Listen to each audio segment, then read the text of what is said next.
Just by mindlessly running around in the forest without watching her step, this woman steps right into a trap. Seeing someone in distress, the kind-hearted forest ranger wants to help, only for an axe to suddenly fly out from the woods. Today, I am bringing you the 2026 Canadian box office champion, Pitfall, an S-tier thriller with soaring blood and gore throughout, so those who dislike this genre must enter with absolute caution. The story begins on a pitch-black night. Deep in the mountains of Canada, a woman is frantically carrying her daughter as they run for their lives through the forest. Just as she runs into the depths of the forest, a blinding light appears not far away. She hastily takes her daughter and hides in the bushes. The moment they hide themselves, a man steps down from a vehicle. He scans all around, seemingly looking for them. After searching the vicinity, the man starts the car and leaves the spot. Looking at the receding light, the woman thinks she has escaped the deadly pursuit.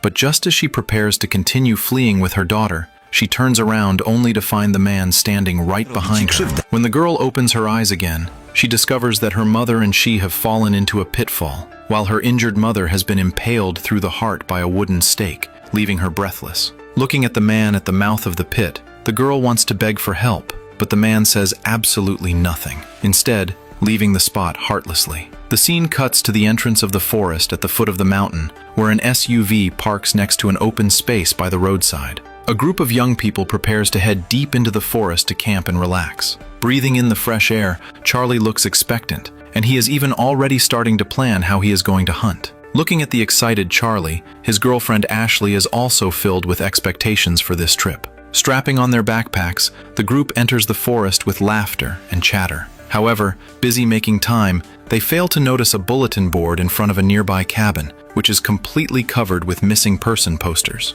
Meanwhile, in the forest, two girls are frantically hiding behind a massive tree. Only after making sure no one is pursuing them do they dare leave the tree. But the very moment they run off, an arrow comes flying right at them. Meanwhile, Charlie and the others, who are rushing deep into the forest, still have no idea that danger lurks within. Charlie mentions a rumor about this forest to everyone, stating that roughly 2,000 people have gone missing in this area over the past 10 years. Although the local authorities discourage camping near the forest, tens of thousands of people still enter it every year. Listening to Charlie's introduction, Lars, walking at the back, finds it a bit bone-chilling. However, everyone does not care much, assuming those missing people probably encountered wild beasts and believing that as long as they do not venture too deep into the forest, they will not face danger. Passing through a river valley, the group arrives at their planned campsite. Right after arriving, Ashley is drawn to a waterfall not far away. However, just as the group is about to search for a spot to set up camp,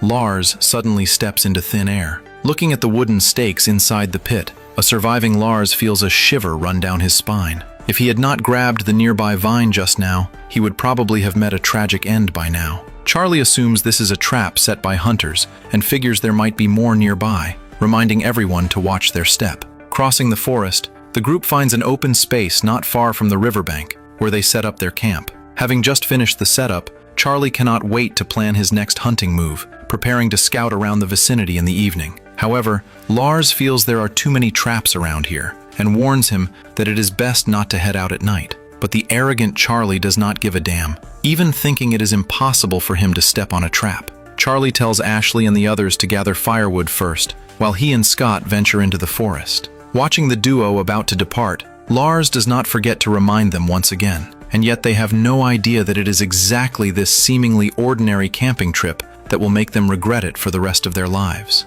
Soon, nightfall descends. Scott and Charlie arrive at the riverbank, preparing to wait for animals to come over to drink water so they can take the opportunity to hunt. For a better hunt, they even fashion two simple spears. Charlie spears a fish out of the river with just a casual jab. However, they wait in the area for several hours without seeing a single animal, which leaves Charlie a bit let down. Considering the late hour, the two decide to head back to camp first with a few fish and check out the forest tomorrow instead. But just as the pair is about to turn back, a dark shadow suddenly darts across the distance. Scott quickly realizes that a pack of wolves might have appeared nearby. Panic-stricken, the two hastily rush back toward the camp, but not long after they run over, the whimpering screams of the wolf pack suddenly echo behind them, causing them to freeze in their tracks. Charlie thinks of the traps in the forest, assuming the wolf pack might have fallen into a trap or crossed paths with another wild beast. Though they have no idea what is going on, fortunately, the wolves stop chasing them.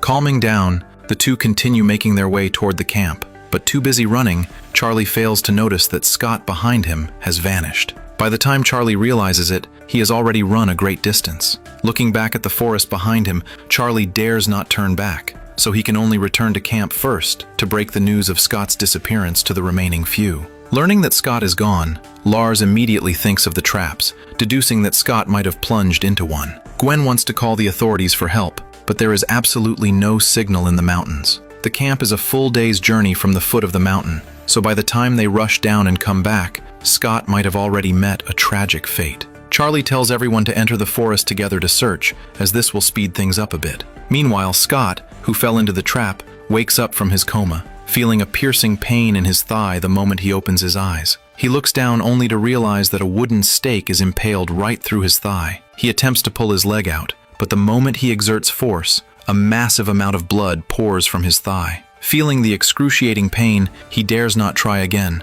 resorting to shouting at the top of his lungs in hopes that Charlie in the forest can hear him. But despite shouting for ages, there is absolutely no movement from above. Scott has no choice but to find a way to treat the wound, unbuckling his belt to tie off his thigh. Right as he looks up, he notices that his backpack is hanging not far away. He remembers there are some tools in the backpack that might help him break free, but since he is quite a distance away from the backpack, he simply cannot reach it. To get the backpack, he has no choice but to undo the belt. After a few attempts, he finally yanks the backpack down, but when he opens the backpack, he only finds a key, a map, and the fish they caught earlier. He grabs the key and wants to try sawing through the wooden stake, but after working at it for quite a while, he has no success. To conserve his energy, he dares not move recklessly, leaving him with no choice but to pin his hopes on the other members of the group. In the forest, Charlie's group is also searching everywhere for Scott, but after searching a full circle around the forest, they still have absolutely no findings. To make matters worse, because they ran too frantically earlier, Charlie cannot remember from which direction they fled at all. He has no choice but to lead everyone blindly wandering through the forest. Time quickly advances to the next morning. Having searched the vicinity for hours without finding any trace of Scott, the group dares not rest and can only keep on searching. Meanwhile, in the depths of the forest, the two girls who were previously fleeing also arrive nearby. They contact the forest ranger via walkie-talkie and inform him about a hunter chasing them down in the forest. The ranger tells them to meet up with him, promising he will find a way to protect them. But just as they are rushing toward the ranger's direction, Catherine accidentally steps on a trap. Hearing the commotion, the ranger wants to come to the rescue, but the hunter suddenly appears right behind him. Looking at the brutally unalived ranger, Monica, standing not far away, is completely dumbfounded. However, just when she thinks the hunter is going to take her out, she turns around only to find that the hunter has vanished again.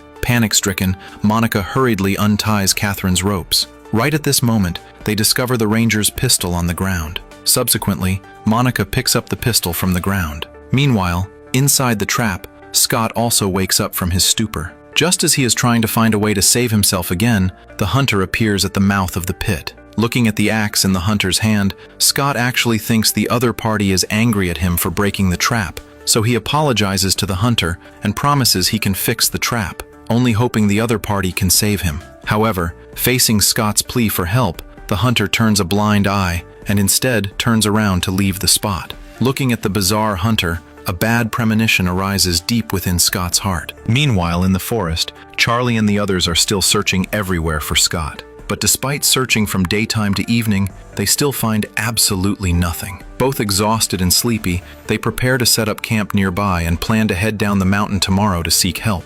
But just as they are about to open their backpacks, Scott's cries for help suddenly echo through the forest. Hearing Scott's shouting, they hurriedly run toward the sound. But when they arrive in the forest, only to discover that the plea for help is coming from a walkie-talkie, they know he must have run into major trouble. Hearing Lars's analysis, the others also find it reasonable, wondering if Scott has been kidnapped. Charlie recalls the previous news where he saw people saying the reason so many people go missing in the mountains is because there are some gang hideouts here. Could it be a gang that kidnapped Scott? The more they think about it, the more terrified they become. So they stop searching and instead find an open space nearby to set up camp, intending to rest for the night and head down the mountain tomorrow to report to the police for help. Having bustled about for a full day and night, they are all incredibly exhausted. And right after setting up camp, they each drift off to sleep. But while fast asleep, they fail to notice that during the dead of night, the hunter quietly approaches the camp. When Ashley opens her eyes again, it is already the next morning, and she looks up only to find that the camp's tent has been opened by someone. Sensing something is wrong, Ashley looks toward her backpack and discovers that the backpack she placed by her feet has also vanished. Inside the backpack are not only everyone's cell phones, but also the car keys. Discovering that their things have been stolen, they all panic. Although they don't know who entered the camp, now is certainly not the time to dwell on this. So they pack up their luggage and prepare to head down the mountain to report to the police for help. But just as they arrive at a crossroads, they unexpectedly spot a strange person on a tree branch not far away. Looking at his attire, Charlie assumes the other party is a local, even wanting to ask for directions. Hi. Hello. We're looking for our friend. We think he's lost. Have you seen anyone? Oh, shh, it's fine. Hi. We just want to find our friend and go. We mean no harm. I don't like this, Charlie. It's fucking weird. Guys, what are we doing? He's gonna fucking talk. What's his deal? Hey, fuckhead! Hey, Charlie! Can you help us out or not? However, when they look back again, the man on the tree branch has vanished once more. The bizarre scene leaves them all a bit panicked, and daring not delay any longer, they rush toward the foot of the mountain. But they walk until dark, without reaching the bottom of the mountain, leaving them with no choice but to set up camp in an open space. Charlie goes nearby to gather some firewood, but when he returns to the camp, he discovers that the few people in the camp have all vanished. Just as he is bewildered, he hears a strange noise. He lifts the tent flap and discovers that both Ashley and Gwen have been tied up. Before he can even react, the hunter from daytime appears right beside him, and subsequently, Charlie is knocked unconscious by the hunter and thrown into the tent. The hunter picks up a torch and ignites the tent. Waking up, Charlie still wants to save himself, but with his hands and feet tied up, he is ultimately burned alive. Looking at the brutally unalived Charlie, Ashley and the others in the tent on the other side are completely stunned. But the hunter doesn't finish them off, instead turning around and walking into the forest. While Ashley is in a daze, Lars unties his ropes and leads them in an attempt to head down the mountain. However, just as they arrive in the forest, they happen to run into Catherine and Monica, who are fleeing through the woods. Before either side can say a word, an arrow comes flying right over. Looking at the hunter shooting arrows in the forest, Lars finally realizes the hunter didn't spare them earlier because he wanted to let them go, but rather because he treated them as prey and wanted to hunt them down. Panic-stricken, the group can only scurry around blindly in the forest. Having run for an unknown amount of time, they arrive at an open space. The moment they stop, an axe comes flying right at them. Looking at the brutally unalived Catherine, the others dare not linger, turning around to run into the depths of the forest. But the vicinity is completely littered with traps. The unlucky Ashley triggers a mechanism, her shoulder impaled by a trap entirely full of wooden stakes. Lars wants to come to her rescue, but the hunter suddenly appears right behind him. Monica pulls out her pistol, intending to eliminate the hunter, but the hunter does not show even a hint of panic. Looking at the brutally unalived Monica, Lars still wants to confront the hunter directly, but neither he nor Gwen is a match for the hunter, and instead, they are directly knocked down. The hunter hoists Ashley onto his shoulder and vanishes into the forest. Meanwhile, trapped inside the pitfall, Scott also begins to grow dizzy due to excessive blood loss. Just as he is about to drift into unconsciousness, Ashley's screams echo from right above his head. Looking at Ashley up above, Scott is completely stunned. Right as he is spacing out, thunder cracks and lightning flashes across the sky as a torrential downpour begins to fall. Scott has no choice but to pick up the key and vigorously scrape against the wooden stake. Meanwhile, in the forest, Gwen and Lars also arrive nearby. Seeing the hunter toss Ashley onto the ground, they actually assume the hunter wants to consume her. Taking advantage of his departure, they quietly creep over. But the moment she enters the camp, Gwen accidentally steps right into a trap. Just as the hunter is about to finish off Gwen, Lars launches a sneak attack from behind. And although he wounds the hunter, he himself takes a few blows from the hunter. While the two are scuffling, Gwen picks up the pistol from the ground and shoots the hunter. Meanwhile, in the pitfall, Scott finally manages to saw through the wooden stake. With the help of the rainwater pouring into the trap, he successfully climbs his way up. The very first moment he returns to the surface, Scott unties Ashley's ropes. Just as they are rejoicing over surviving the ordeal, unexpectedly, the hunter is actually still alive, blindsiding Gwen from behind and unaliving her with a dagger, and a heavily injured Scott is simply no match for the hunter. Just as he is about to be hacked to death by the hunter, the heavily injured Ashley picks up the axe from the ground. Looking at the hunter at the bottom of the pit, Ashley assumes she has successfully taken him out.